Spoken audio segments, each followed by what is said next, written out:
At kaugnay ng balitang yan, makakausap natin si Ginoong Efren Rivas, ng Provincial Administrator ng Surigao del Sur. Magandang tanghali po, Mr. Rivas. Si John Veneracion po ito, kasama si Marie Somali. Magandang tanghali po. Unang-una, kumusta na po ang sitwasyon dyan sa inyong lugar? May naulat na po bang mga pinsala, mga nasaktan, sir? Sa kabuuan dito sa Surigao del Sur, okay naman. Wala namang mga pinsala na reported natin. May mga naitala na po bang mga aftershock so far, sir?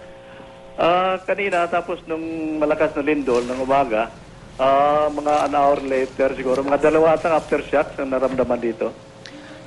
Si Maris, umali po ito. Itatanong ko lang po, no, kinailangan po bang lumikas ng mga residente? Actually, wala namang tsunami alert na binigay.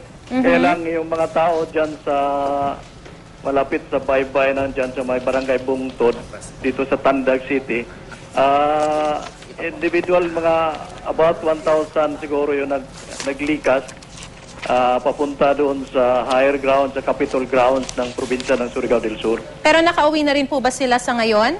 Bumalik agad sila. Listen na, lang kasi wala naman tsunami. Okay, ang sabi po kasi sa atin ni FIVOX Director Solidum, may mga aftershocks pa pong aasahan. So, sa ngayon po ba may mga naitala na rin kayo, maliban dun sa mga kanina nyo nang nabanggit? Yun na rin. Madali naman makalikas sa mga tao rito kasi may designated area para sa tsunami.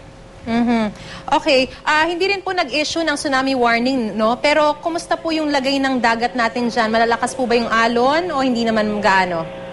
Hindi naman gaano. Kaya lang kasi umuulan dito. So, maalon din. Very cloudy.